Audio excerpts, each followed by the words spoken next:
on Love Island. I feel like Harry was gaslighting other people. We could all see what he was doing. Are you in love with him? Shut the f*** up. You ain't got a halo around your head either.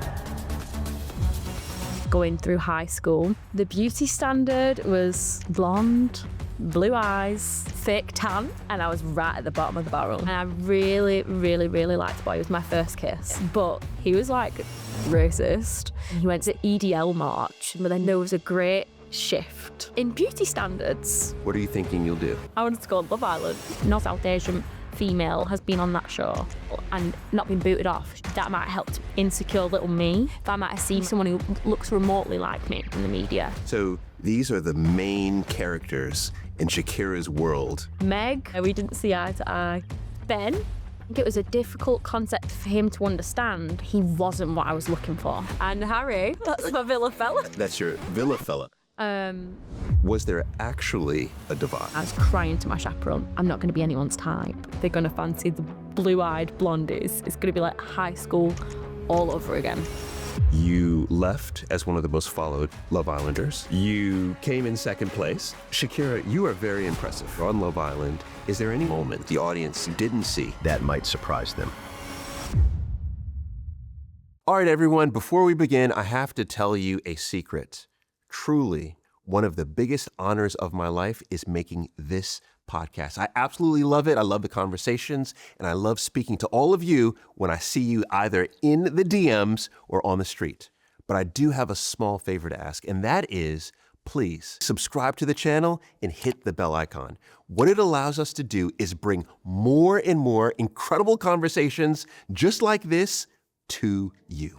All right, without further ado, let's get into it.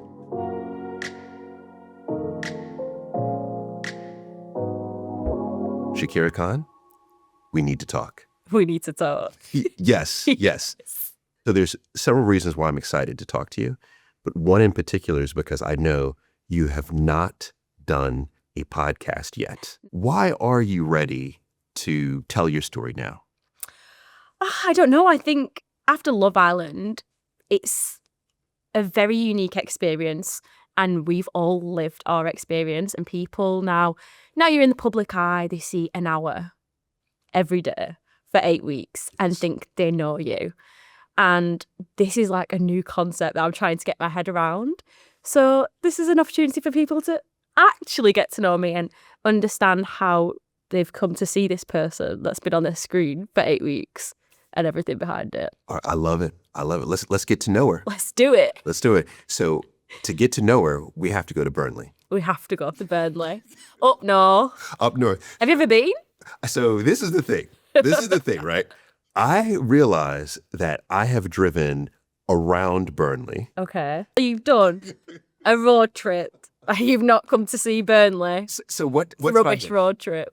What did you miss? Our cinema, which is... Oh, it's a new one, actually. You missed our really run-down bowling alley, which is great. And you missed out on a Benny and Hot. A Benny and Hot? A Benny and Hot. We've got a drink called Benedictine. Don't ask me the history on it, but Burnley is the biggest place where it's consumed. So what is this? It's like alcohol. I couldn't even tell you what type of alcohol it is. And you like have it with hot water. And like, all I know is if you're really ill and you have a Benny and Hot, it's going to sort you straight out. Really? Yeah. So it's alcohol with the hot water. Yeah. And yeah, like a little glass. That's I don't know what sort of liquor it is, but they like it in Burnley. That's what you've missed out on. You know, can I say, this is what I love, though, about all of these towns and villages all throughout the UK, is that so many have retained their culture. Yeah. Yes. And they're very proud people. Like, people in Burnley are very proud to be from Burnley. Like, they're patriotic towards Burnley. It's the old mill town, and like we've still got so many of the mills. Even Pendle is like a little neighbouring borough, and there's like the Pendle witches, like all the witch stories. Like, it's spooky up there, but good. Yeah, good. Spooky but good. Spooky but good. It's north, so, and this is the stereotype that I always say I hear. You hear? Is that Northerners are nice. They are lovely. Okay. And it's a culture shock down here. Like walking down the street, and I'm like, oh yeah, and They look at you like you're a weirdo. But if you were like walking on the canal with like your dog, they're like, morning, hiya, how are you? It's odd. Oh, really? So right now we're in London. Yes. So when you're walking the streets of London, you're saying Everyone's hi? just 100 miles an hour in their own world. Like, if you were in Burnley and you were walking down the street, you'd probably be stopped like 4 times before you've reached your destination. Like, morning, you're right. You don't get that here. It's so weird. But let me ask you, in Burnley though, I don't know what the population is, or do you know? It's like 99,000, I want to say. So very small. But Not the smallest. okay. I think if we had a cathedral, we would be classed as a city because we've got a university. And I don't know what the population requirements are, but it's quite a big town. It's big-ish for a little town. It's a big little town. It's a big little town. Little town. And everyone knows everyone. Okay, this is what I was going to ask. So when you are out prior to Love Island, when you're out, did you feel like you pretty much knew and your family knows everything? Yeah, like this is really funny because I am my dad's daughter before. Like, are you so-and-so's daughter? Are you so-and-so's daughter? And now he's my dad. And he hates it. He hates it. Shakira's dad? Yeah, people come up to me in the supermarket like, are you Shakira's dad? Are you Shakira's mum? And they're like, because they thought they were big hitters in Burnley. Oh, wow. But they were. They were. They were. So can we talk about your parents then? Yeah. All right, so your parents, are they both born in the UK? Yes. Okay, so they are British. And are you their oldest? Oldest of 6. Oldest of 6. And what's the age difference between you and your siblings? I'm the oldest at 22, and then the youngest is 9, I want to say. Aman is 9. I'm really sorry, Aman, if I got that wrong.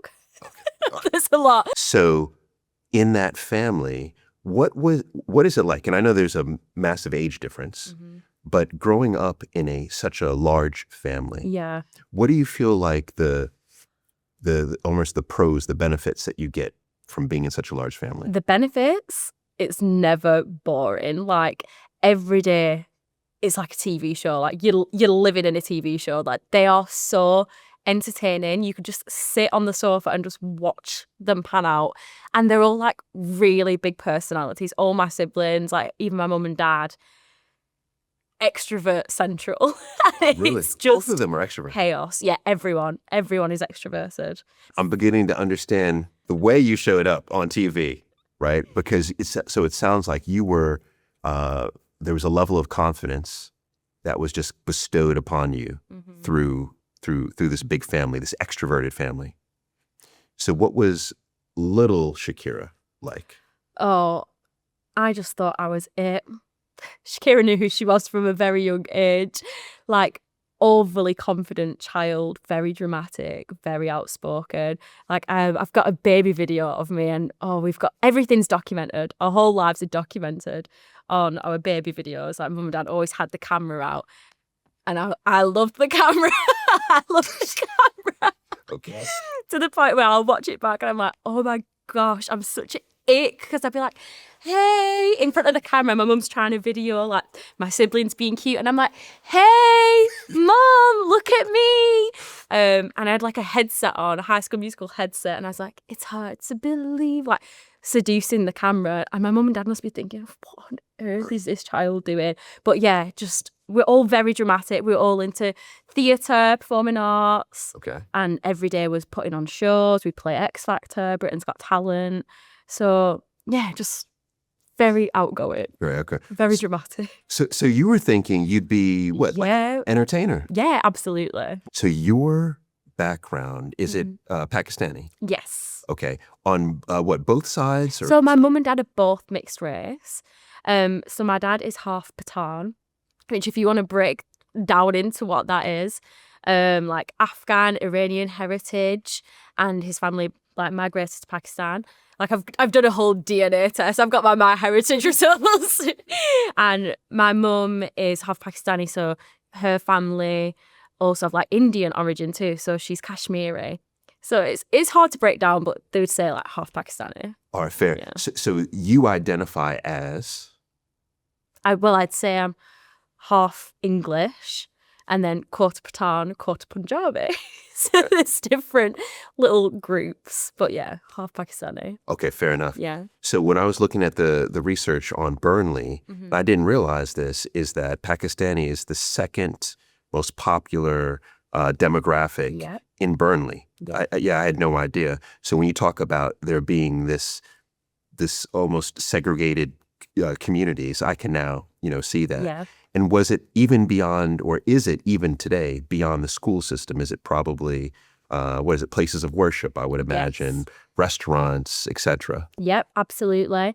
And I think there's a real sense of community. So when people obviously migrated to Burnley and these towns, like they would settle within their own little communities, and then that's just grown throughout the years and it sort of stays that way. Like I know a lot of Asian people who are buying houses and they will not go and buy a house in a predominantly white area because they don't feel like they'd fit in or they'd be excluded, and vice versa.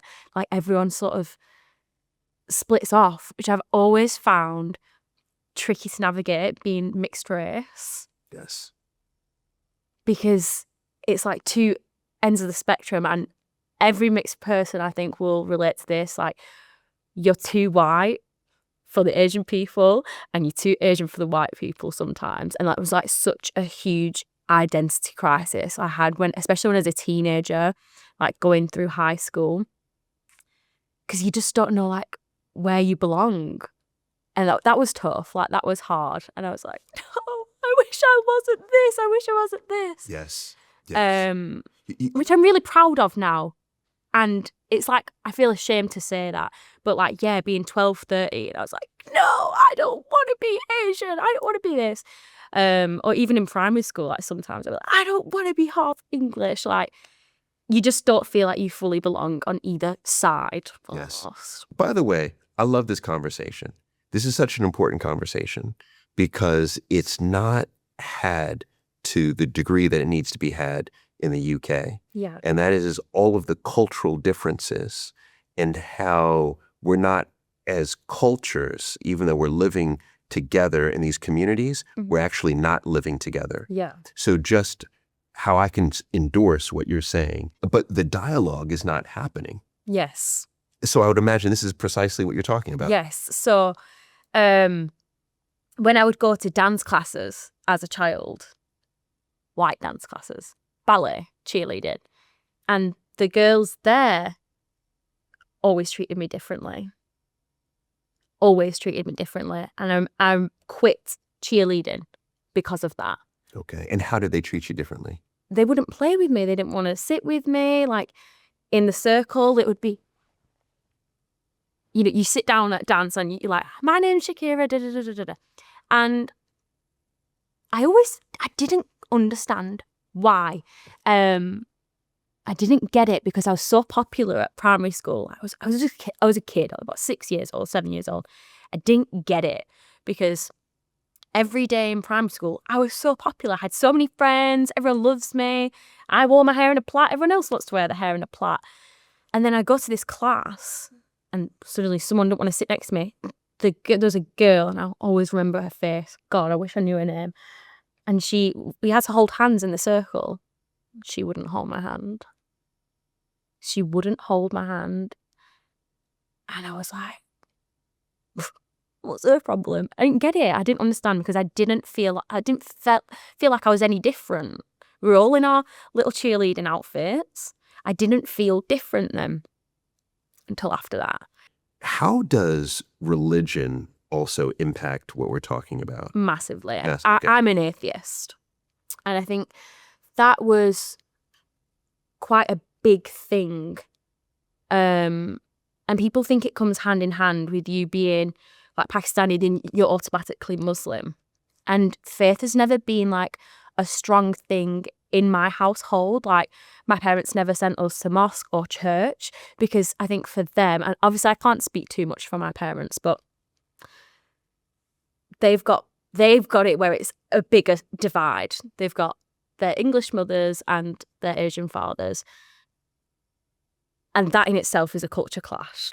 Okay. So then if I can ask, how did you then become atheist? So I went to well, I've never grown up with any religion, so I wasn't sure what I meant. Like, you know, when you're little and you're scared, you might say a prayer. You don't know what you're praying to.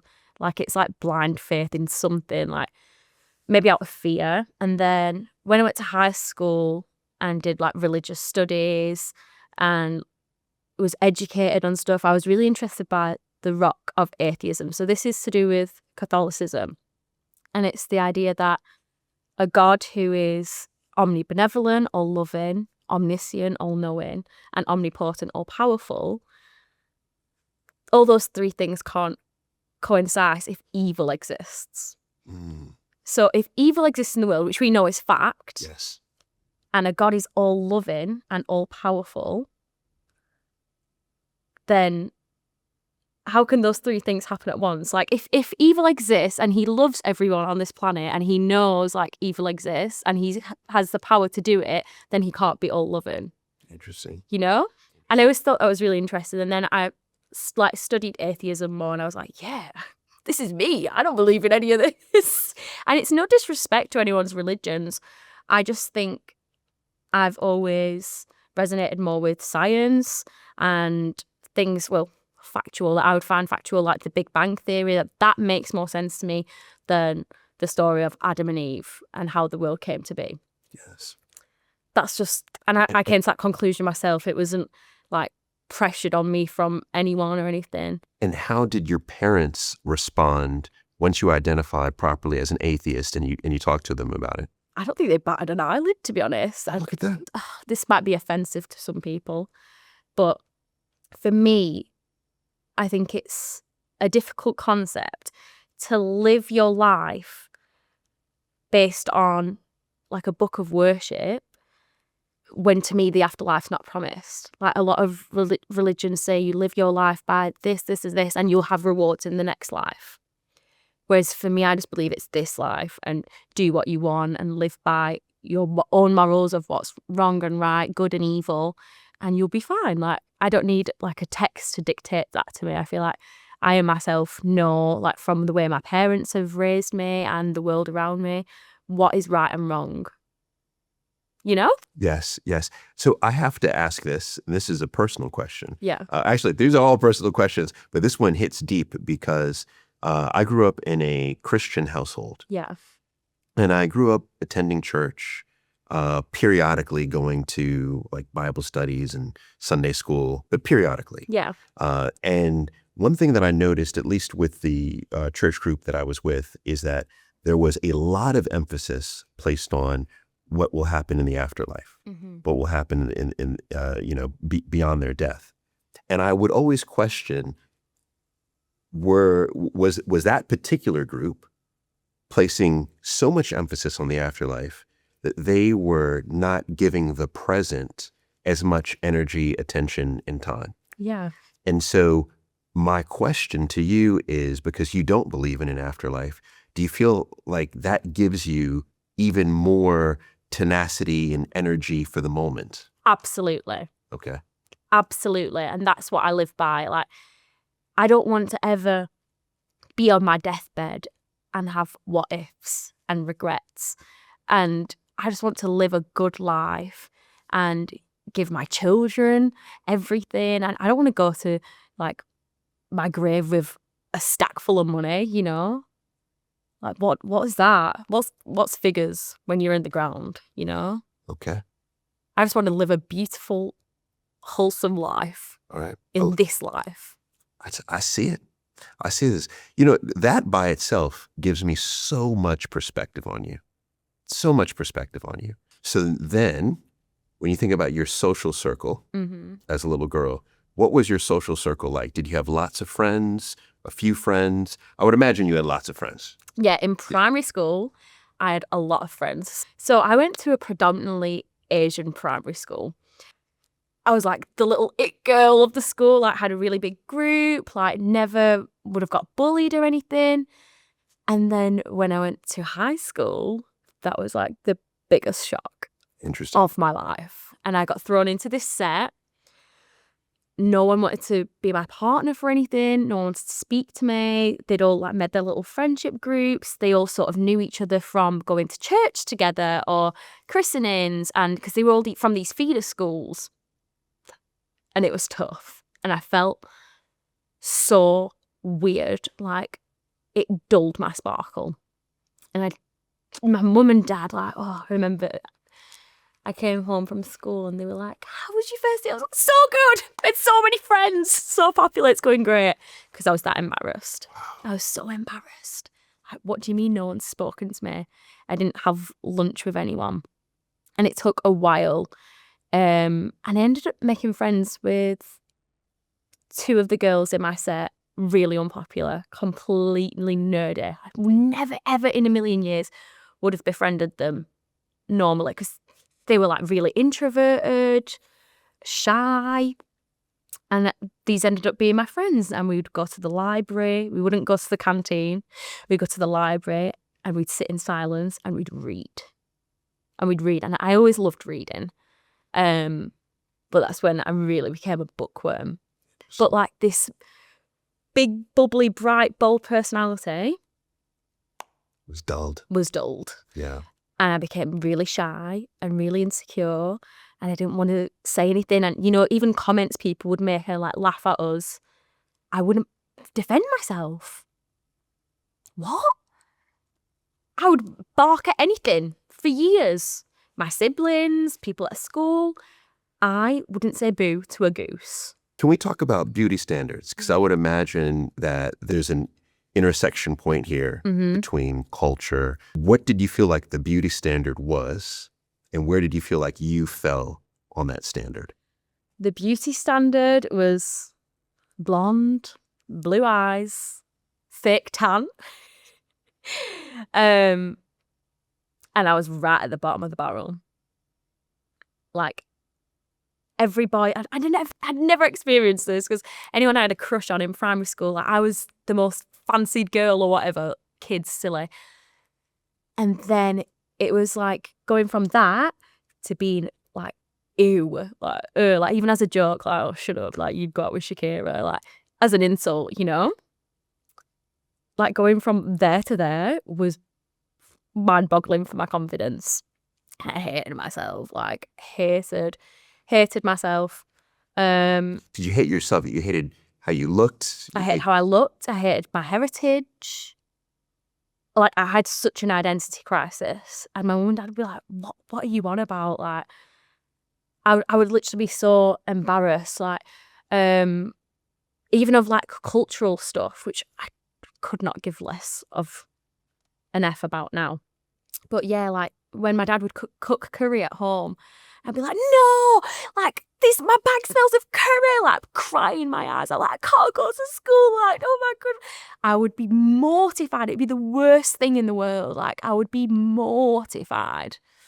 And I was ashamed. Because if you did, would you get comments? Yeah. You would. The P word. Okay. I think I know what the P word is. Mm-hmm. Yes. I have a very, very long history with the P word. Really? I mean, so obviously we're not going to say the P word, but so people were just saying that to your face? Yeah. Yep. Okay. Even like to describe a corner shop, the P shop, very casual, very casually used. And it would bug me because no one would like use that in primary school. And then all of a sudden this derogatory term to describe like me, I was like, what? And I didn't dare say anything. I didn't dare like say anything to anyone because my confidence was just gone. And I started to believe it. I started to internalize it that I was lesser than. You believed it? I started to believe it, yeah. Wow, look at that. Look at that. I started to believe it. Were there any other incidents that come to mind that, for those who have not gone through what you've gone through, so you could really paint the picture? Someone put a cigarette out on my brother's head. Yeah. Yes. So 32% of UK-born people with one or more parents who migrated into the country felt unsafe at some point within the last 12 months. That's from the Migration Observatory. And then another stat, 33% of UK-born people with one or more parents who migrated into the country have been insulted or verbally abused at some point within the last 12 months. And that's the Migration Observatory. Look at that. Doesn't surprise me. Yeah. And That doesn't shock me. that's today. Yeah. That's today. What,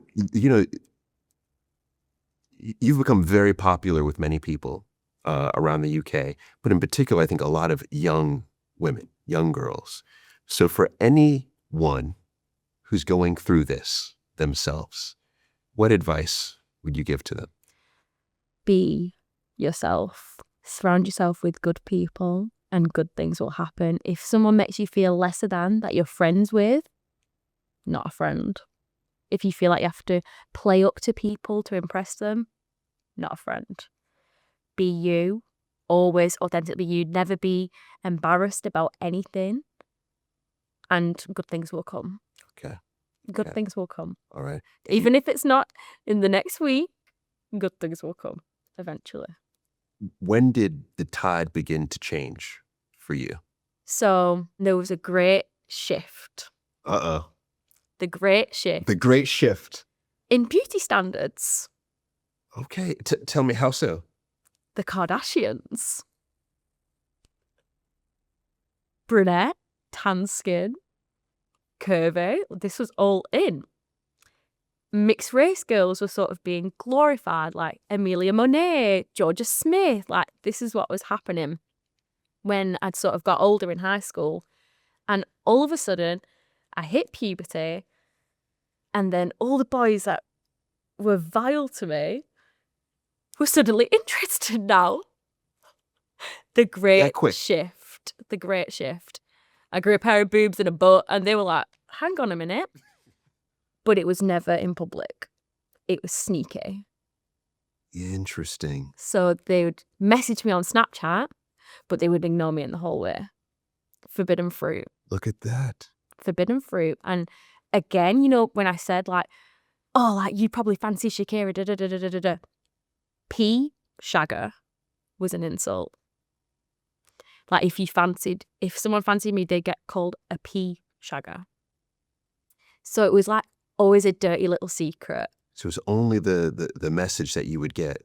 Yeah, like, oh, fit you, fancy you, da-da-da-da. And then a talking stage, as Gen Zs call it, like you'd be talking and messaging and you'd like start catching feelings for this person, but then you'd see them in person and they'd ignore you.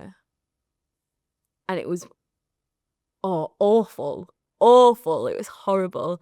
And I really, really, really liked the boy. It was my first kiss. He got a lot of stick for it, for fancying me. It took him like a while for him to like bring me out with his friends.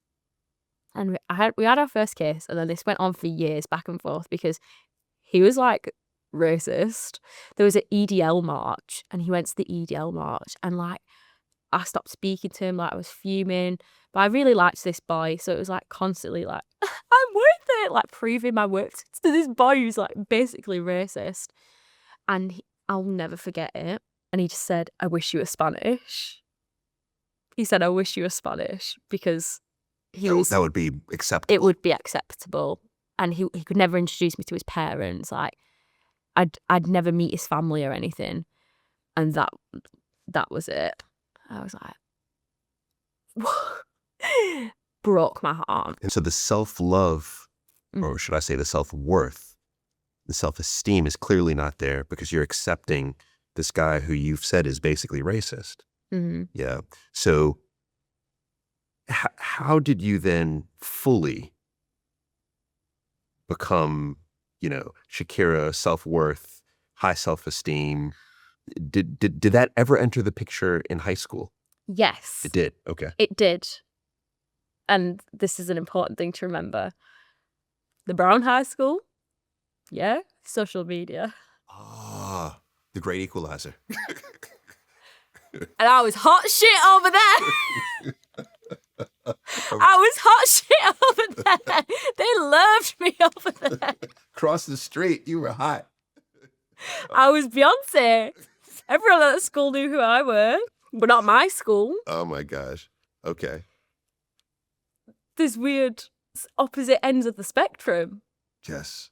So weird. But I always had that.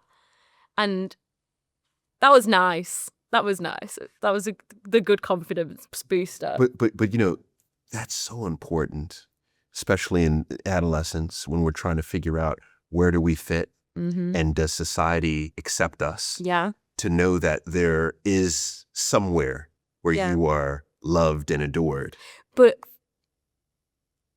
to an extent, like I said before, you're too white or you're too Asian for both sides. So the girls at that school would call me a slag or a slut or rundy, disgusting, vile word. Like gaudy, rundy, white slag, like because I was mixed race. I wasn't a slag, but at all, like furthest thing from it. But automatically, because I was mixed race, that's what I was. So like from the boys, and this is why my mum didn't want me to go to that school, because she had that. She lived through that. She lived through that, because my mum's mixed, my dad's mixed. They've lived them experiences. And she lived through that at high school with the Asian girls, giving her grief about nothing she'd ever done. It was jealousy. It was jealousy because she'd always get attention from boys. And I'm not saying that's correct, but the beauty standard in Asian, fairer skinned, more Eurocentric features. Even if you look at Bollywood actors, they've got like green, blue eyes.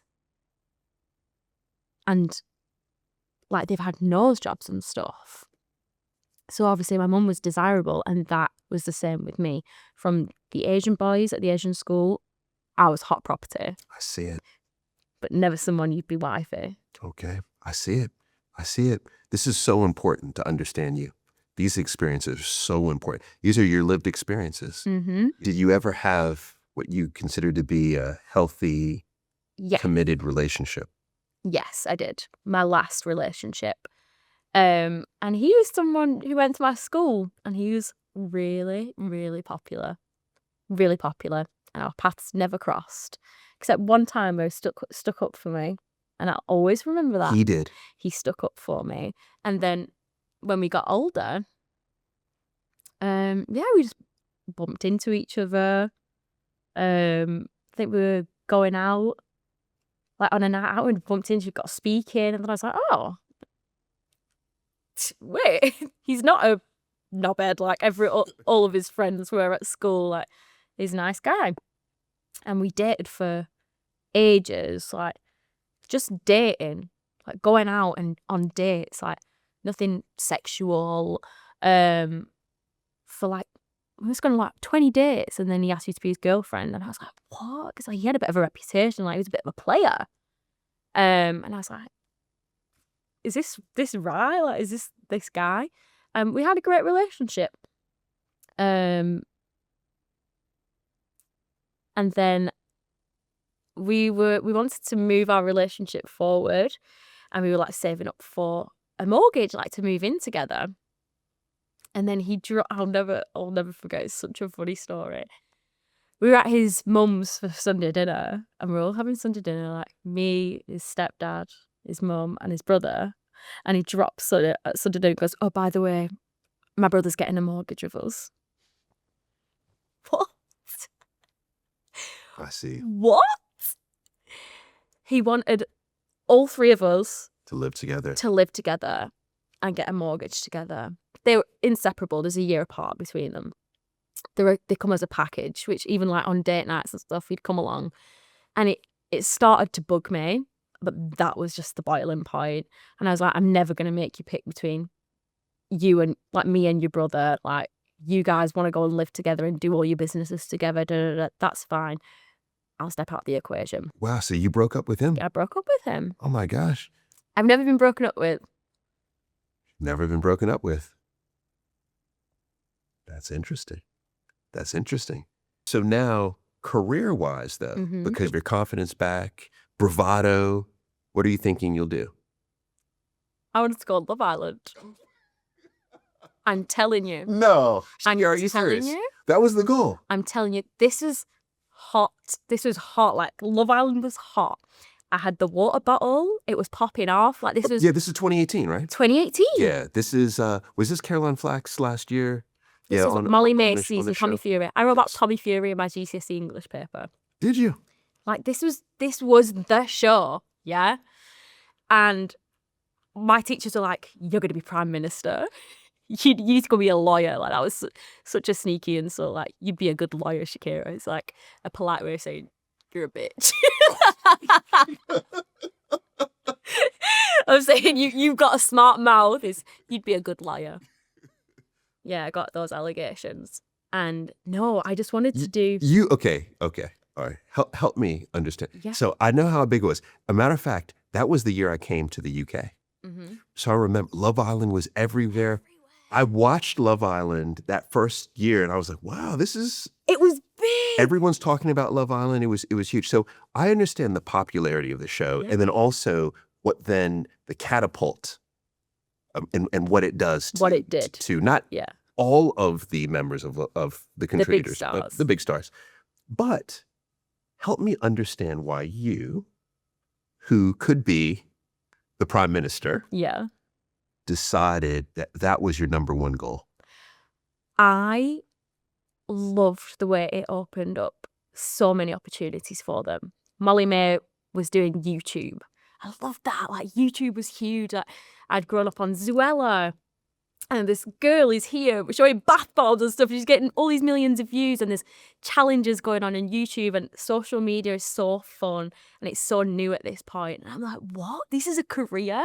You can do this as a career? I want to do that. I want to be a YouTuber. We'd done like child modeling and acting and stuff. I was 5'1", like that was never gonna run. I was like, okay, right, not gonna be a model, but I could be an influencer. Yes, let's do this. This is good. I just didn't want to do. I just wasn't inclined to do the academics anymore. Yeah. I didn't want to do the writing. I wanted to be posting vlogs and videos and doing the fun stuff that everyone was doing. So for all of the older millennials and the Gen Xers, even the baby boomers who are watching this, Yeah. they will have a hard time, I think, reconciling this in their mind. Yeah. And if you can help them. My mum did. Yeah, I would Yeah, say my your parents- mom is this. Yeah. Is so because YouTuber as a career, I remember when my son was going from year 6 to year 7, that was the number one career goal Yeah. was YouTuber. You're looking at what everyone wants to be, people like YouTuber. Yeah. So what was it though? Was it the money that was coming from YouTubers? Was it the social status? Mm-hmm. What was it that was driving you Everything. at all? Okay. Them as an entity, that was what you wanted to be. Like, you see them, they have these big flashy mansions and stuff, like Team 10 in LA. Like, I remember Jake Paul and Logan Paul when they were first coming up. It was like, whoa. Obviously, looking back now, it's all stunning, but you're like, whoa, look at these people. Like, they're so rich. They have such good lives. Da, da, da, da. It was like a fast track to like this amazing life. Like, yeah, that's what I wanted to do, which is so stupid. Sounds so stupid. And I got voted most likely to go on Love Island. Are you serious? Yeah. There was a vote in school around. Like, you know, when you do levers. Yes. It's not stupid at all. So I was looking at, so obviously you mentioned Molly May, right? Mm-hmm. When Molly May left, she had a 500,000 pound brand deal with Pretty Little Thing. She went on to become the creative And director. PLT was hot. Oh yeah, it was hot. Like, it was hot. She's going on to do documentaries, etc. Did a brand deal with L'Oreal, right? I remember watching it all. And I was like, whoa, she's so cool. Look at this. Ekin-Su, when she left, the rumor is that she did a 1 million pound fashion deal. Polly. Yeah, look at that. So it's one of those where it is a fast track. You could argue it is one of the fastest tracks to that level of status, that level of income. Absolutely. Okay. Absolutely. And there was a lot of fit boys on there. There was a lot of fit boys on there. So that's the bonus. Yeah. There was a lot of fit boys, like all these celebrity crushes stopped being celebrity crushes and it started being like, oh, so-and-so from Love Island is like my celeb crush. Like, Yes. these were the guys. Like, this is the best the UK had to offer on this show. Yeah. Like, that's what everyone would be obsessed with. That is. You're absolutely right. So in matchmaking, a lot of matchmakers, what they'll do is they'll take a client in and say, who's your celebrity crush? Mm-hmm. And I have lots of friends who are matchmakers in the UK and in the US. And you're right, it was always A-list actors or actresses. Yeah. And then it shifted to Love Islanders. Yeah. So then I have to ask, how in the world then do you get to Love Island? My friend, who's an influencer, went to an ITV event. And it was May last year, which is, by the way, casting's done by that point. Yes. And she goes, Mike Spencer, the big boss at Love Island, he was doing like a talk on an ITV panel. And she just walks up to him after and goes, he's still casting for Love Island. She has no idea who this guy is. Like, he's the big dog. Are you still casting for Love Island? I've got someone who'd be perfect for it. Like, she's nothing like you've ever had before. Da, da, da, da. And he's like, okay, show me her. And he's like, brilliant. Send me your details. The day after, they rung me up. Wow. So this is last fascinating. year. This is May. You're talking about this is May last year. May of 2024, Mm-hmm. when casting is pretty much done. Pretty much done. Yes. They ring me up. It's the 1st of May. Hiya. Do you want to come and audition for Love Island tomorrow in London? You have to take the day off work. Come down. Go down, audition. Casting producer's like, who on earth is this girl? And what is the audition? You just go and sit and you talk. And they ask you questions about your dating life and funny stories and what you like and da-da-da-da-da. And you go in, you get all dolled up and you sit there and you talk. And I was just being myself. And I just said to him, listen, if I'm ever going to do it, I'm only going to do it early on. Because I'm never going to leave my job. I've got a good job. Like, I'm not going to leave my job to go in at, something like Casa or more. That's a big risk. It's a big risk, to go in later on. I said, if I'm ever going to do it, I'm going to go in the first week, and that's that. And they were like, okay. So everything's wrapped. They've got their OG cast. Everyone's sorted by them. Then they rung me up in January of this year and said, they loved you last year. And I'm thinking, he's like lying. I'm not doing all that palaver again. They loved you last year. You're top of our list. Please, will you audition? And this time I have to do the full thing. So I had to do a video, a form, Zoom call, like the full process. Then after I'd passed all that, then you go and meet the casting producer. And this time I went into a second room. And the 3 exec producers were there. And I had to do another audition. And I was like, ugh. Which is sitting, talking, Yeah. responding to Just Okay. chatting. And then rest was history. So how quickly thereafter Mm-hmm. did you get a message back saying you're on? I didn't. I went out on a whim. So I did my press day. This is like the final steps, where you go and do all your intros, like, hi, I'm Shakira, all that palaver. And you still don't know at this point. They could have like 100 people doing this. I don't know. It's quite select. Whoever does the press day, whatever amount, it's quite select. You still don't know if you're going on. And famous words, you'll have heard it a lot. You're not on the show till you're on the show. You're not in the villa till you're in the villa. That's the famous phrase. So now, Shakira, I didn't know this. So you're telling me The Love Islanders have not said this phrase to you? You've had it before? Oh, no. That part I did know. But the press day, Mm-hmm. you're telling me the day that you take the shots? Yeah. So Nothing's confirmed. I didn't know that. No. So you do all of those shots I'm sure that we there's see. loads of people from the UK who have done that press day, and it'll just disappear into oblivion, all that content. Oh my God. Yeah. Okay. So you went to your press day. I did the press day, and then the execs pulled me for a meeting then and there at the press day and said, you're flying out. 100% confirmed you're flying out. Don't mean I'm on the show. But they're flying me out. Tell your work. I was like, oh, shit. this little Delulu fantasy I've had for years, like, is maybe a reality. So I spoke to my boss and I said, look, this opportunity, this doesn't happen for people like me, small girls from a small town in Burnley, Pakistani girls. This doesn't happen. I'm going to do it. Will I still have a job? It's a risk, you know? And he said, go. He said, I'll fire you if you don't do it. He said, it doesn't matter if you're on there for a day, a week. If you do the whole thing, in 2 years, 5 years, you'll always have a job. That's all I needed to hear. What have I got to lose? What did I have to lose? Yes. And this has been a dream. Since This has 15. been a silly little dream. Yes, since 15, which is incredible. Even if I'd said it as a flyaway comment, you know, but I always wanted to do it. Yeah. But now, with that news, how did your parents react? My dad was a super fan of the show. He's watched every series. Different when it's your daughter. And I think they had their reservations. My mum's never liked it. I think she definitely had a perception of what the show was about, like people having sex on TV, people acting promiscuous and smoking and, you know, a lot of foul language, blah, blah, blah, blah, and bimbos. Like, she thought people who went on there were airheads and they had nothing going for them, da-da-da-da-da-da. That was her perception of the show.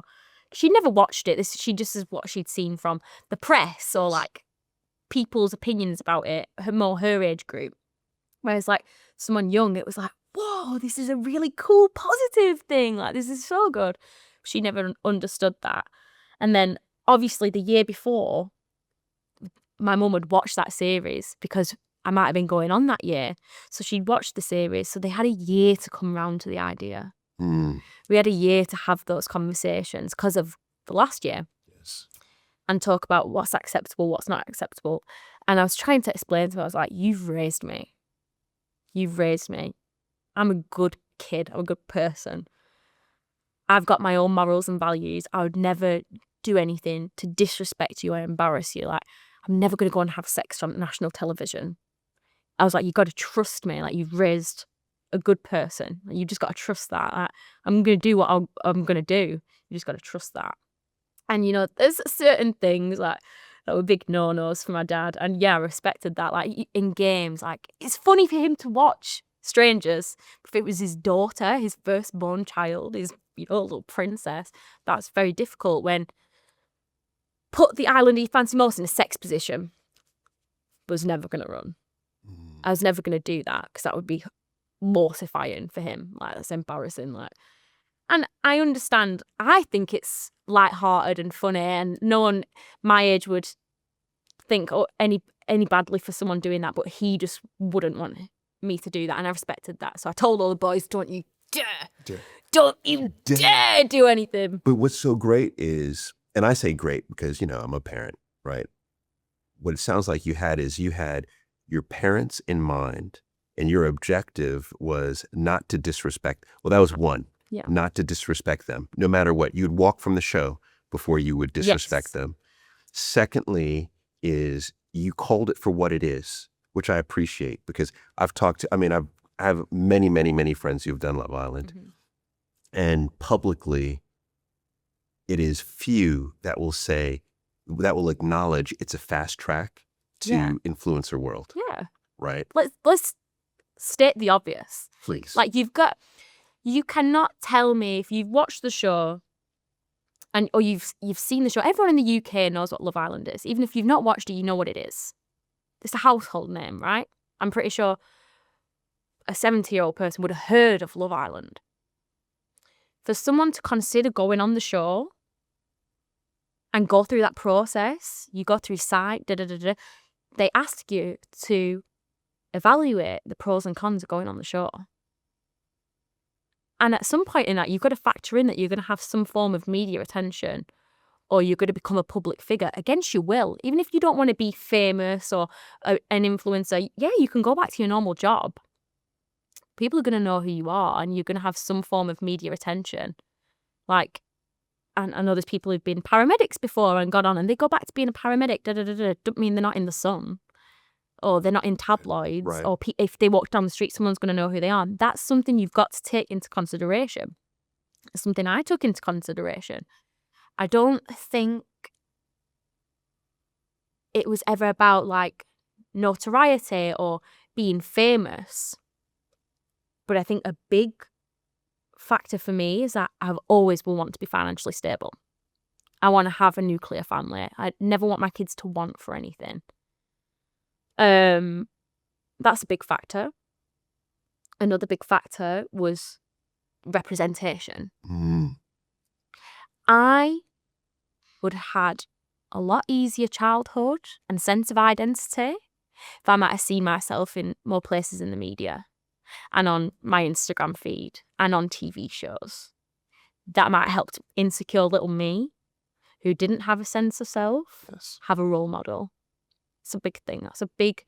No Pakistani female has been on that show, or South Asian female, and not been booted off. Shannon, so a lady called Shannon Singh, she got booted off on the first day. We barely got to see her.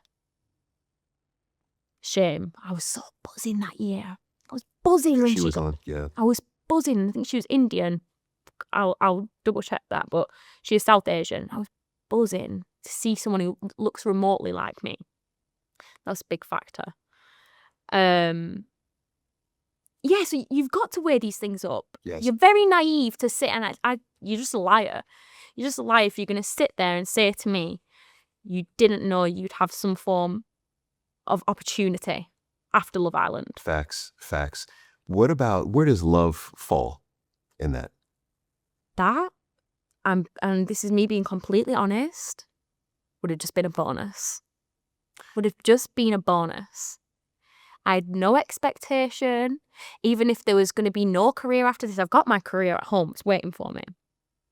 That's not going to go. My boss has said your job's here, yeah? It would just be a bonus to go in there and find love. I had no expectations. Nothing's promised. I didn't even know, flying out, I didn't even know if I was going to go on the show. Right. I could have flown out, stayed in holding, and they fly me back home. That happens. I could have gone on a week, 2 weeks, 3 weeks. Nothing that happens on the show promises your future outside of this. And they say that to you, like, it doesn't matter. If you go on there, they can't promise you're going to have an influencing career. They can't promise you're going to have this amount of followers. No one can promise stuff like that. That's just a bonus. Anything from that show is a bonus. Yes.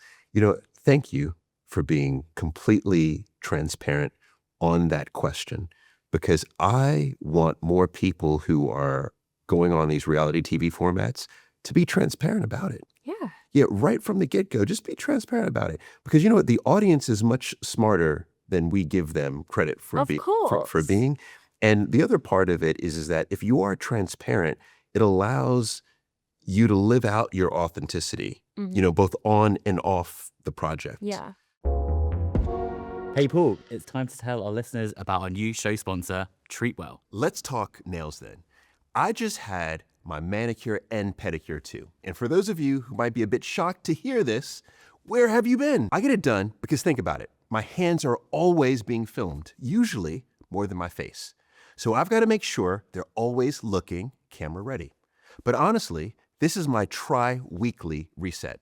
And I always book through Treatwell. You probably know it. It's Europe's #1 beauty booking app, where you can find 5-star salons near you, and you could book 24/7, even after midnight, just from your phone.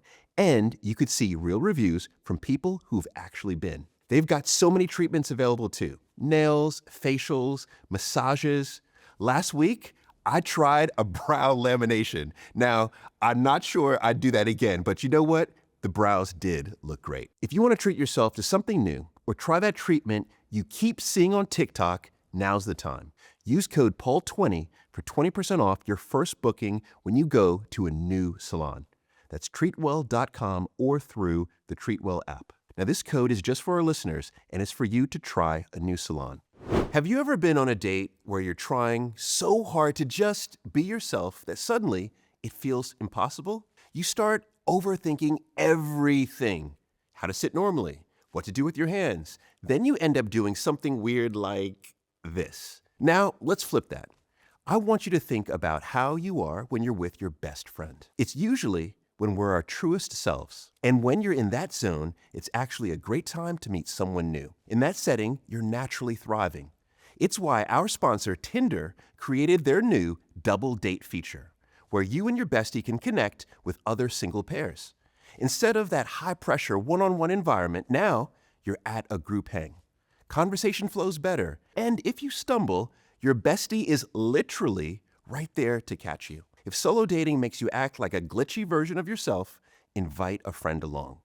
Download Tinder today and try Double Date, because everything is better with your bestie. Shakira, I have a surprise for you. All right, here it is. Here it is. Here it is. Oh my goodness. This is the level of detail that we're going to go into. So now, Shakira, here's what we're going to do. All right. You can see this is a very lovely diagram that we've put together. Yes. It is. Here's what I would love for you to do. Okay. I would love for you to go around the board and speak to your relationship with each of these people. Because as I see it, these are the main characters in Shakira's world on Love Island. Would you agree? Yes. Oh, so we got all the main characters. Yeah. Okay. Yeah. Okay. So who would you begin anywhere you want to begin? What was your relationship with that person? So Yasmin, bombshell turned bestie. Okay. She joined Man and Tony's little group, and we became the trio, also known as the Big Three now. The Big Three. The Big Three. Not self-proclaimed. Helena you could sort of say was my competition. We had the same type in men, which we found really funny. So yeah, Helena, we always would sort of go for the same guys. Ben, lovers to enemies. And now we're like frenemies. Okay. We're fine now. It's all in the past. But yeah, me and Ben started dating, and then that turned sour. That was no good whatsoever. Connor, friends to lovers, back to friends. Okay. Yeah, he's like my guy best friend. Love Connor to pieces. We went there, didn't work out. Kashi's Tony's man's. That's my best friend's wife. So he's like brother by default. He's brother by He's default. brother by default. Okay. No, I love Cash. He's a great guy. Meg, you could say she was my villa enemy at times. Yeah, we didn't see eye to eye sometimes, but I think we're quite similar in some ways. Like both very outspoken, loud, outgoing. Yeah, that's a strong word to use. but for terms of the board. Yes. This helps with the visual. And Harry, that's my fella. That's my villa fella. That's your villa fella. No, he's my fella. He's your fella. Well, yeah, he's my fella. He's your fella. Yeah. Okay, he's your fella. All right, I love it. I'm curious. I'm just noticing this too. Before we get rid of this board here, is Helena? Mm-hmm. What color eyes does she have? Blue. Look at that. Yeah. Isn't that fascinating? Yeah. Given your story Mm-hmm. of high school, Yeah. that Helena becomes the competition. That's it. I mean, I don't know. Is that just me that finds that? And Meg also. Yeah, I mean, what color eyes does Meg have? Blue. Blue. Blondies. Blondies, blue eyes, tan. Yeah. Become the... Which I always thought was still the beauty standard in my head. Still. That's ingrained from me. And it's, I think, very much the Love Island beauty standard. You see it season in, season out. Like, before going into the villa, I papped myself. Like, all this confidence took me straight back to being 13, 14 again. And I was crying to my chaperone the day before. Were you? No one's going to step forward for me. No one's going to fancy me. I'm not going to be anyone's type. I papped myself. I was like, they're going to fancy the blue-eyed blondies. It's going to be like high school all over again. Because you see it on Love Island. Women of colour they're not really the most desired people on there. You see it every year. The token black girl. Or they've just thrown in someone to like tick a ethnicity box. That's what people have these conversations about on social media. So you going in, I was scared. did you feel like you were a token? Yeah, but I played into that though. Of course I played into that because I want to. So on one hand you can say like you're the token South Asian representation, but I wanted to be that South Asian representation. I wanted to have someone like me in that space. So yeah, like you can say it's a token, but it's a token that should be a token. Yeah, there should be a tick box for that. Yes. Of course. With Love Island, going in, how long do you believe that you'll be there? I had no idea. Okay. No idea. And that's honest. You have no idea. For one, going in there, you think I'm at a disadvantage, me being me. I didn't know how that was going to land with viewers. And I saw Shannon, the only South Asian female, she went on the first day. So there's nothing like to base it off. I didn't know if people were going to fancy me. I didn't know if I was going to gel with people because I really... this sounds so bad. The sort of guys that go on the show previously, personality-wise, would never have gone for. Like my type, I go for witty, intelligent, charming. Okay. Not even the best looking of guys either. Like, Witty, intelligent, charming. yes, personality. So on that note, Yeah. can we start with Ben? Yeah. Which a lot of people are going to say, I just shaded him for that. But I honestly don't know Ben. Yeah. But what I do know is a lot of the commentary that I saw suggests that he was not those things. Mm-hmm. What was your observation of That. him? And I said that to him. Like, That he was not those things? yeah. Okay. Yeah. And I don't think he's a bad guy at all. Like, he's not a bad guy. I just think he wasn't what I was looking for. And we clashed on that because I think it was a difficult... This is my opinion. I think it was a difficult concept for him to understand that he wasn't what I was looking for. I don't think he'd ever, like...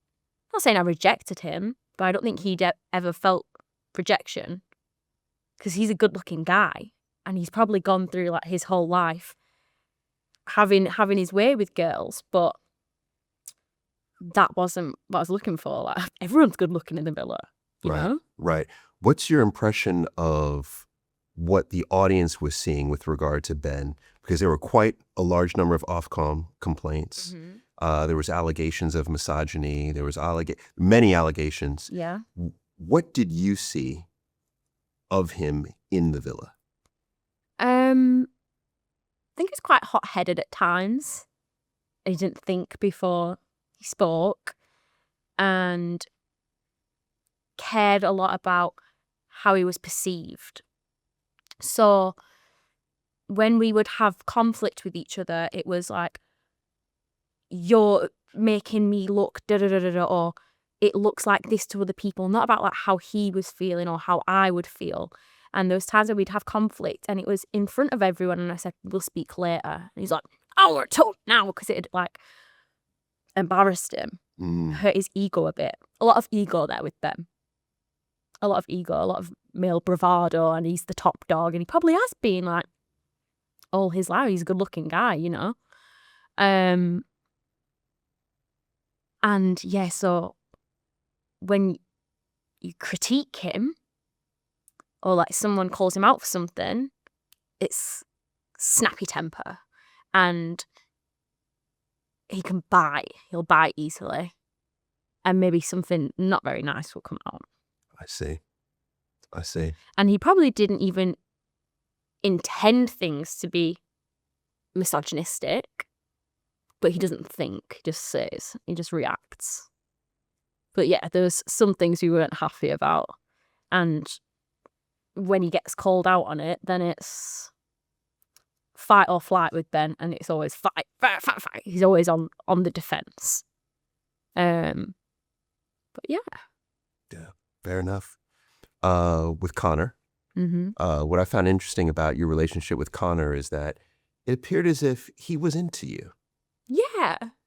You know? I would say so, yeah. Yeah. How did just that feel? Which is weird to like talk about. Wait, why is it weird to talk about? Because we're back to friends now and he's with Megan. But still though. Yeah. Yeah, but it looked that way. He said, I'm 200% for you, like. So that was his words. Yeah, I think he liked me, yeah. And I think at the time, I didn't realise the extent of it. So whereas when me and Connor coupled up, I was like, oh, this is a friendship going into a relationship, where he'd probably sort of had feelings brewing. And then we were into it, and then he was full steam ahead, where I was like, whoa, this is a transition, but it wasn't a transition for him. You know? Yes, it was the full deal. I think. Was it hard to let him know that your heart wasn't in it? Yes, incredibly. And I think the thing that I was frightened about the most was losing him altogether. And yeah, I could have stuck it out. Like, I could have stuck it out, but that's not the sort of person I am, because I could see like it would hurt him, you know. And I give it a try, I give it a go. But when I came to my epiphany, my conclusion, like, I had to just be honest with him and tell him, even if that would hurt him in the moment, I knew it was the kind of thing to do. Okay. In the long run. God, what a way it worked out. It's 20 minutes later, in came Megan 14 Clark. Goodbye, Shakira. You couldn't write it. It couldn't have worked out. So you're happy where things have landed? Absolutely. Okay. Everything happens for a reason. Okay. All right. Like, who would have thought she was going to come back? And this is the girl he was caught up on. And I knew that because we had a friendship with each other. And I'd been his confidant. And he said, they're not Megan like. They're not Megan like. When I was his friend, so I knew how much he really, really liked Megan. Like, when he met Megan, he'd followed her for years on social media before coming into the villa. Like, there's an invisible string theory there with them two. Yes. They're both Irish, and I don't want to say I was like a placeholder for him, but me and Megan are quite similar. So we probably have a lot of characteristics that are the same that he would find attractive. But I think ultimately for him, it was always going to be Megan. Do you believe if Harry was not in the villa, you would have stayed with Connor? Yeah. Yeah. Okay. Yeah. Isn't that interesting? It is interesting. Yeah. So then that leads us to Harry. Harry.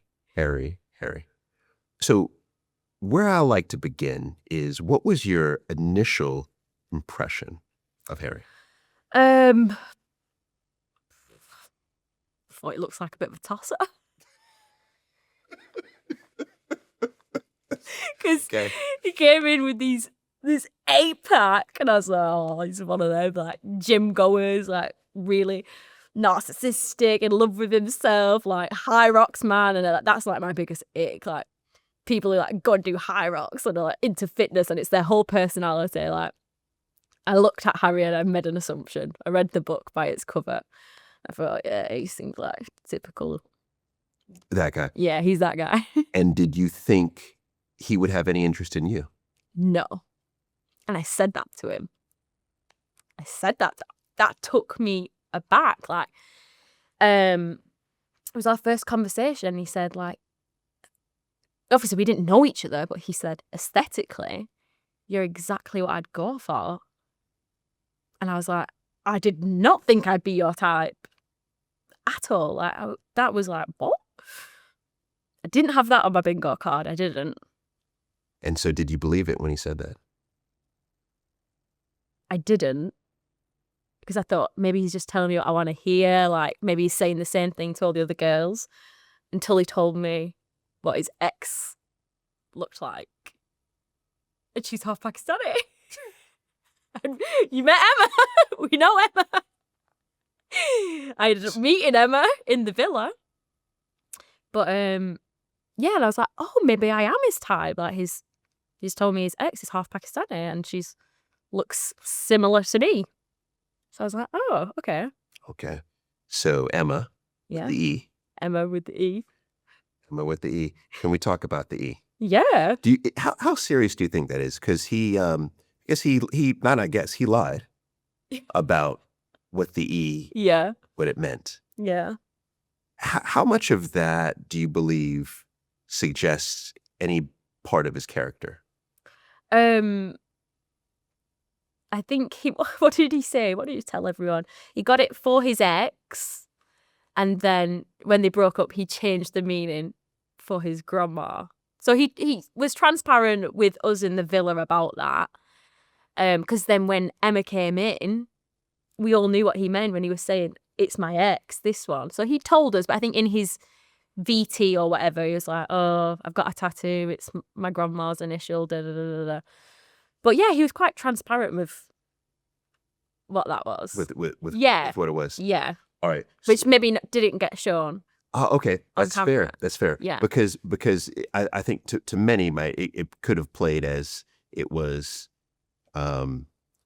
dubious. Yeah. No, he told everyone. Okay. Yeah. All right. So now, when you are thinking about these interactions, right?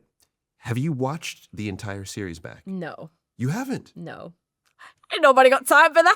Oh my gosh! I thought you would know. I'm up to. I've tried to, but we've been out a month now, and I'm up to Casa. Okay. I'm up to Casa. I've been dipping in and out. I've seen clips of everything. My followers made sure I saw certain clips. What is your impression now, having seen this in real time, but then you see the clips, Mm-hmm. so you see what the audience sees, and you'll probably see things in the clips that you didn't see in Yeah. the villa. It's the most baffling watch. A 4-hour conversation, 2-hour conversation, clipped into 2 minutes. It doesn't make sense. It's confusing as a viewer. I would be confused. Nothing makes sense, and there's so much like how I remember it and how I recall the events happening isn't how it happened, because there's so much missed out in between that it doesn't make sense. Like, I don't get how everyone's not confused watching it. Wow. Are there any surprises, anything that you're shocked by that you've learned by looking at the series? I just think it's, and I'll never, ever, ever watch Love Island again and have an opinion about someone. I'll never watch Love Island again in the same way and make an assumption about someone. Because the way things come, not edited, and I'm not going to say edited because what happened in there happened, but what gets shown is selective and gives you one segment of who a person is. And there's a whole other circle here. You've just seen a segment.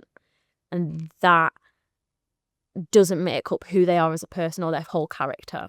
Okay. Is there anyone in particular that comes to mind that you think, if we would have seen the fullness of their character, it would have been good? You know, it would have been better to Megan see Forte Clark. Megan, really? And she got a redemption arc.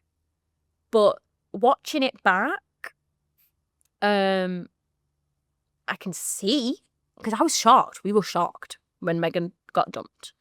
We were shocked. The whole villa was shook to their core. But seeing how it panned out and how it played out, I get it. She gets it. But that's not the Megan I know. You wouldn't even know we were friends. You know, it fit the narrative of the divide, that she was in that group and there was no crossover, but we always said Megan was the glue.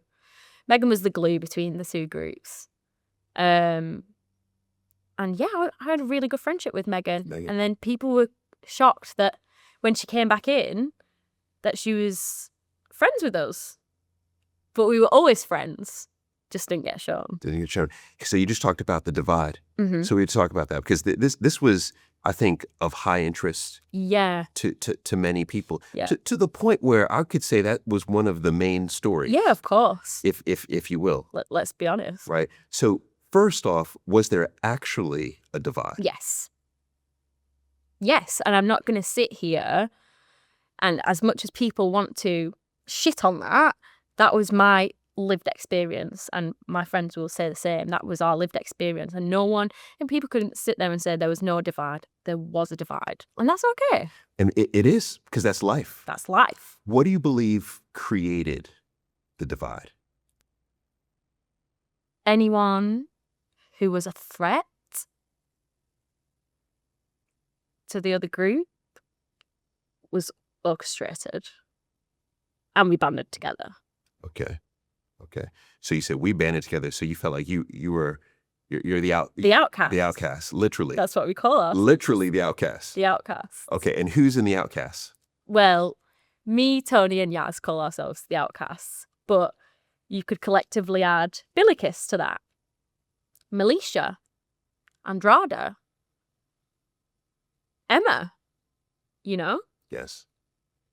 And there's a pattern here too, which I don't think anyone wants to talk about. Yeah, I mean, let's talk about it. What's the pattern? Women of colour. I see you don't shy away from any topic. You don't. And I appreciate this because I've watched Love Island for quite some time, and you'll go to the comments, especially on Twitter. And yes, we're still calling it Twitter, right? You go to Twitter and you'll see what everyone is talking about. Mm-hmm. And you'll have your conversations with your friends and you hear what everyone is talking about. But yet, when you go to television, no one is talking about it. Yeah. And I think that's the beauty of a platform like this is we can talk about it and we can intellectually acknowledge it. And so this is exactly what I saw. And I was thinking to myself, okay, one is, does everyone feel this? Like in the village? I did. I can't speak for everyone. This is how I felt. Okay.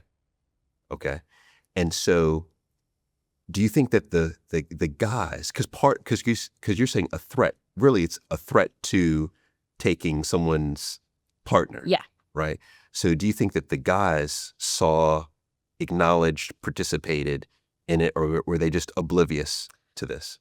Boys are just oblivious. I think they don't know what day it is. And it wasn't always like that. I'll be honest, it wasn't always like that. It wasn't the whole time everyone was at each other's throats. That wasn't the case. But at times, yeah. Yeah. And it gets teed up on TV to be a big deal. And yeah, it was. But it's drama. But yeah, there's times where we all got along and everything was kumbaya and la-di-da in the change room and stuff. But yeah, it was there. There was a divide. And that naturally happens in life, though. But it's high school all over again. It's high school all over again. And that phrase was a phrase I used a lot. And that was a phrase I said even to, the producers. Like, you go out and you do your headspace chat. And I'm like, I feel like I'm in high school all over again. Which is not good. No. Yeah. You just mentioned a headspace chat. Mm-hmm. I didn't know about that. What's a headspace chat with? So there's producers who sort of live in the villa.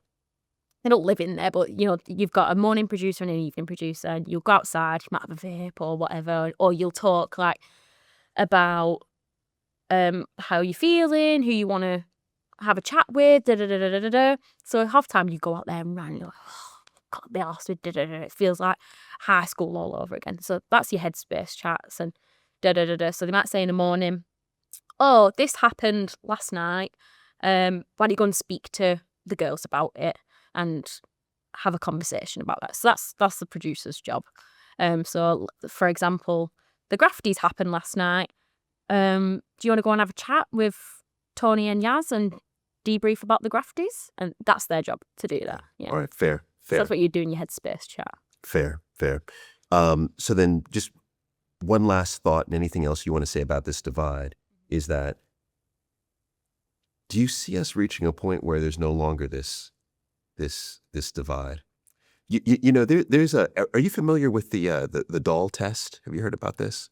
So this is something that I think you in particular would love, is that there was this doll test done, and I think it's circa 1960s, but I could be wrong, where in essence, these children are given dolls very young. Yeah. They're allowed to opt the doll that they like to play with. Okay. And you see that the children of color select the dolls of color. The children not of color, so the white children, select the white dolls to play with. Yeah. They're babies in essence, and they opt into that. And what it's suggesting is that this is a natural inclination. And you can look at that and say, okay, there's some positives there. You can look at that and say there's some negatives there. And so here we are, 2025, right? We're all grown-ups. You're on Love Island. And then you begin to see this divide fester. I mean, what's your opinion of what does that say about us as a society? I think it even boils down to coming back to when we were talking about childhood before, people banding community. Like even in my hometown, like we talk about the segregation of white communities, Asian communities. Yes. People find community in their own, and people they have shared experiences with.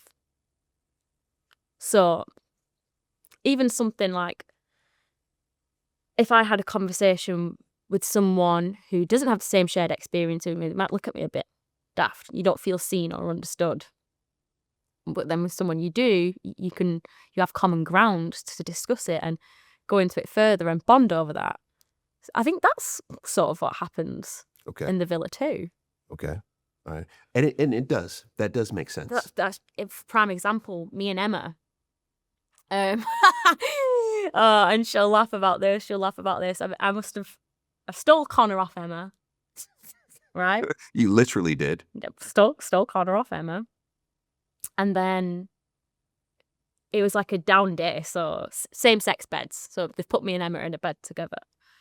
We don't really know each other that well. It's a bit awkward. Not like nasty, but just a bit like what we're going to talk about. And she turns to me and she goes, "Do you like curry?" She goes, "Do you like curry?" Classic South Asian bonding. Yes. And then it's like this. Then it was like that.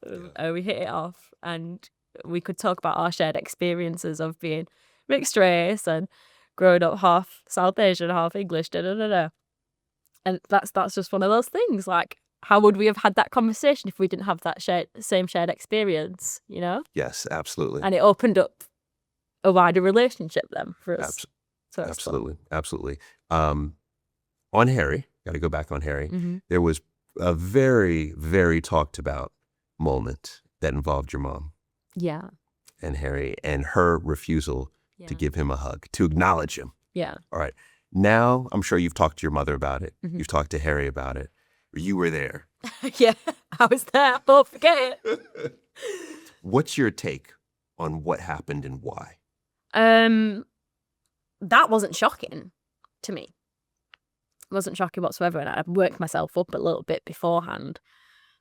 Because I knew what the reaction was going to be. Like that's my mother all over. It was never going to be la la la la la. She's a strong woman.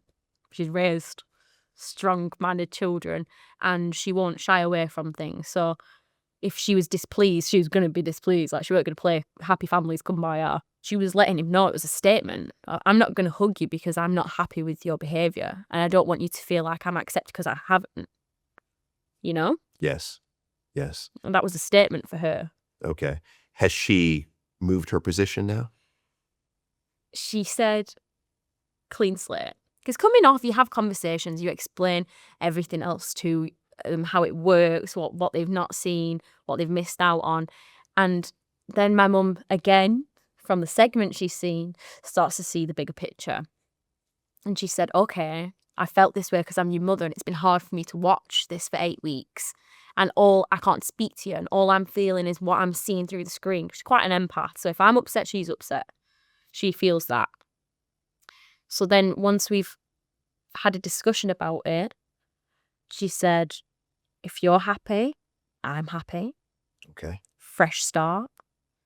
When you're ready, when she's ready, you know, they can start to build that relationship. For me, that doesn't need to happen now. Fair.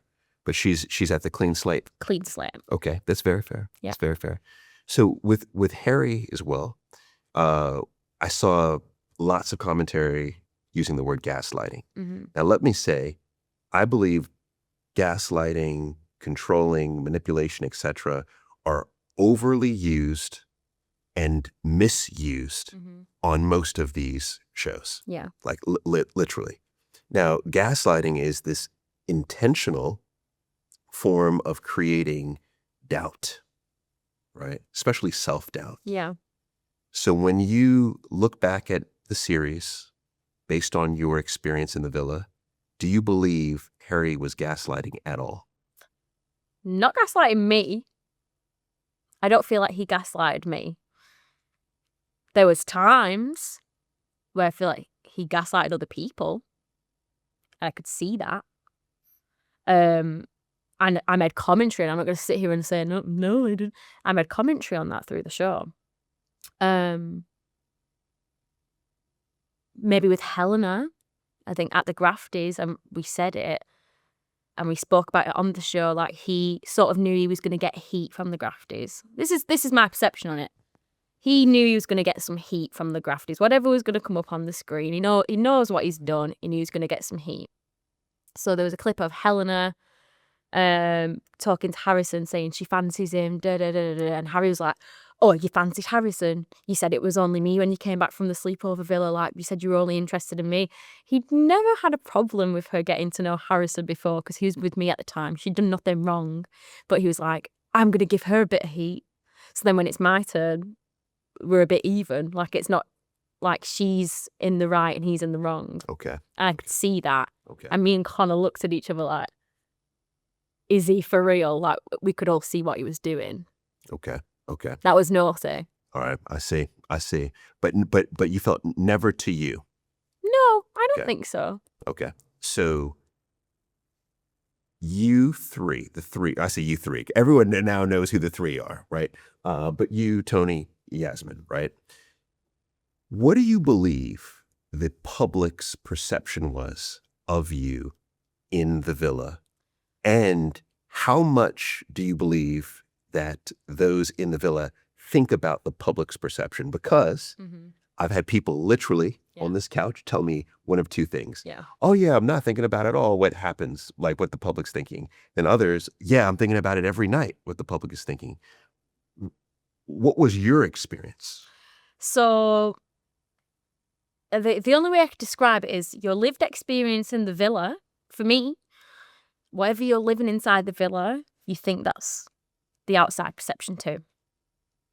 So if you feel like the whole villa's against you and you get told 100 times a day, you're wrong, you're irrelevant, you're this, you're that, that's what you start to internalize and believe is the opinion on the outside. Because you've got nothing else to go off. So this is how you feel every day. And this is why we call ourselves the outcasts, you know? We thought we were going to come out and this was going to still be the case. So you, us against the world in the villa. You truly felt like most of the public watching thought you were outcast, you were wrong. Yeah. And we never changed. Like this was us being us. And this is my biggest piece of advice for anyone who's going to do the show. Don't go in and try and be something you're not. Yeah. Even if you don't think it's going to land well, don't try and change who you are. Because you will regret your actions. If you were doing something that you don't want to do, you will regret it more. Live your lived experience and feel how you want to feel and react how you want to react. Yeah. So that's you being you. I mean, you're testimony to that because you stayed consistent Yeah. all the way through. I would even argue that you even grew a louder voice, Yeah. you know, similar to school. It all goes back. It's like high school, right? But you stuck up for other people. You stuck up for yourself, supported. So once you get towards the end, I would imagine people are starting to think, okay. But yeah, so towards the end, so at the first two, I don't know when it was, but me and Tony were in the bottom 3 with Megan. So that stayed with us for the longest time. And there was no public votes for weeks, mind you. Weeks. So that was it. We were in the bottom and we're hated. That was what we thought. And then me and Ty got voted the most compatible when I was coupled up with Ty. And I was like, oh, hold on a minute. Most compatible? Like, what? But it wasn't about, favourite girl, favourite boy. It was us as a couple. So, like, for all I know, Ty could have had a cult following, Yes. And I sent Tommy home that day. And I thought, and I said it, back to public enemy number 1. So whatever, if they liked me and Ty together, they weren't going to like me after that because I'd gone against the grain. Yeah, and this is the thing, because in the villa, Tommy was so loved by everyone and he was one of the popular people.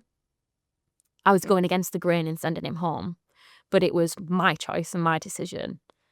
And 2 of my best friends were up there. And me being who I am and a loyal person to my friends, I weren't going to send them home. Wow. You stood on business the whole time? Yeah. The whole time. Now, what about this is, fans' behavior, obviously, fans didn't love Harry's behavior. Yes.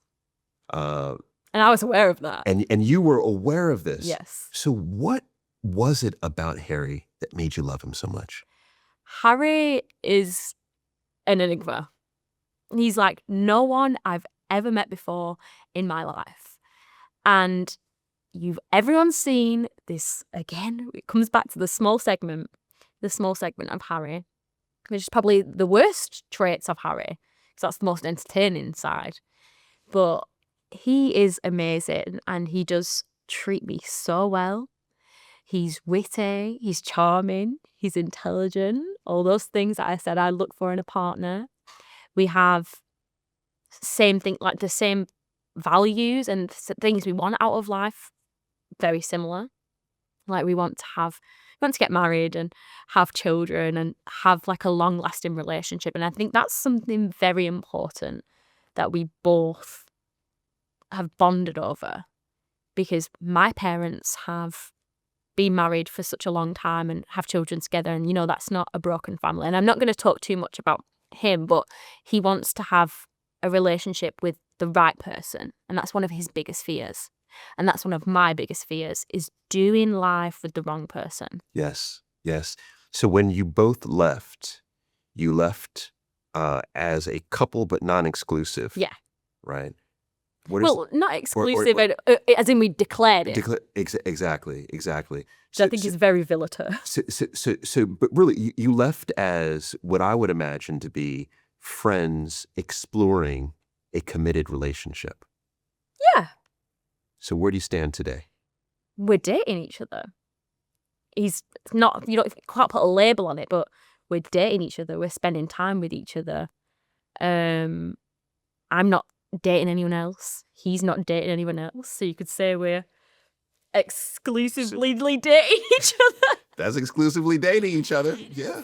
But yeah.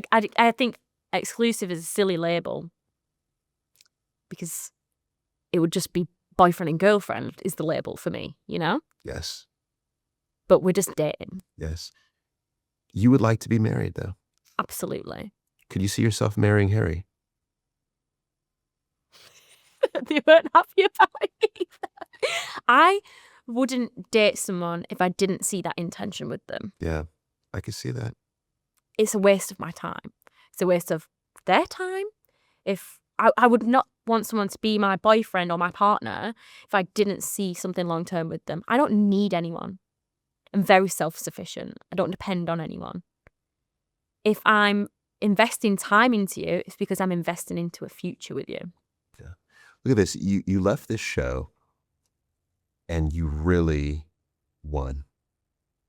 In all senses of the word. In all senses. And I'm telling you, I never, ever, ever in a million years anticipated to go onto that show and fall in love with someone. Never in a million years.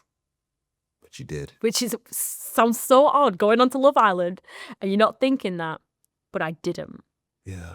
And even beyond the relationship with Harry, I think the relationship between you, Tony, and Yasmin, that was really one of them anticipated that. Talked about, and it was really beautiful to see the show celebrate 3 strong women who are representing. Yeah. And I would say that they were a bigger part of my experience than Harry was. Harry was a small part of my experience. You know, if you tallied up the days we were together, like, it wouldn't be that much. Like, mine and Harry's relationship is much more, you know, coming out of the villa. Yes. Whereas my experience in the villa was Tony and Yasmin. Every day, every morning, every evening. They were my shoulder to cry on, voice to vent to. Like, I know more about them than I know about Harry. Yeah, yeah. And I imagine about even some of your friends from back home because of how much time we spent together. Yeah. So clearly those are your besties. Mm-hmm. With Harry, would you say currently, where you sit right there, are you in love with him?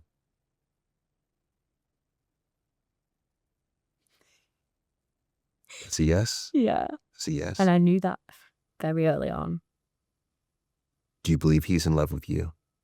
I think so. Okay. I'd like to think so. Okay. All right. That's a strong start. It's a very strong start. Very. You know, what's interesting is you've been very calm, cool, and collected throughout this entire interview. But the moment we pulled out the L word, I see your whole body changes on that. This is big. This is significant. This is important to you. Yeah. Yes. It's personal. It's personal. Yeah. I like it. So in the Love Island group, like the Meg Helenas, I'm assuming you have no conversation with them today. No. No. Okay. And if we see each other, like, we've lived an experience together. Yes. We've lived together for 8 weeks.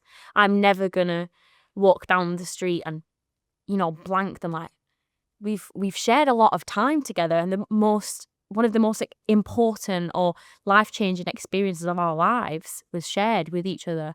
I'll always have a conversation with them. Yes. Always. But you, Tony and Yasmin, you must talk all the time. Yeah. All right. So now, going forward, you had entered to Fast Track. You left as one of the most followed Love Islanders. Yeah.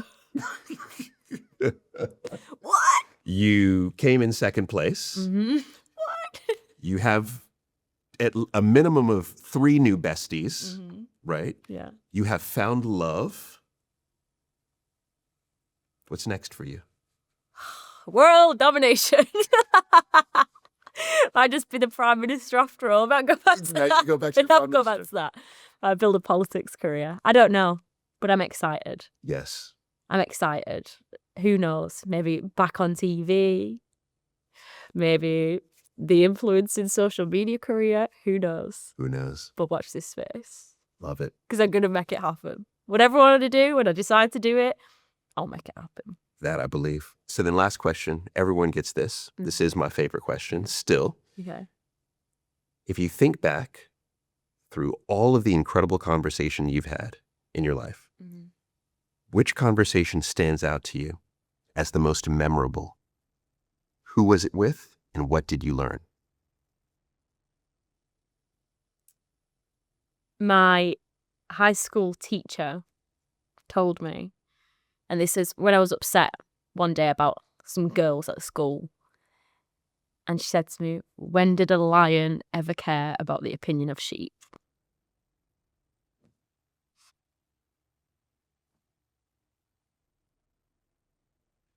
You can choose which you want to be.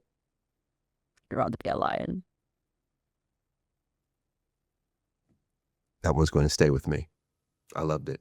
You know, Shakira, you are very impressive. I didn't know what I was going to get when you walked in. You know, you've never done an interview before, so I couldn't go back and look at how you showed up in that interview. But I had quite a bit of research, and obviously saw you on the show, but didn't know exactly who I was going to get. And you have thoroughly impressed me. Thank you. Thoroughly impressed me. You are clever. You are all the what is it? Witty. Witty, charming, intelligent. You are witty, charming, and intelligent. You are. And I have no doubt that anything that you choose to do, you will be able to accomplish.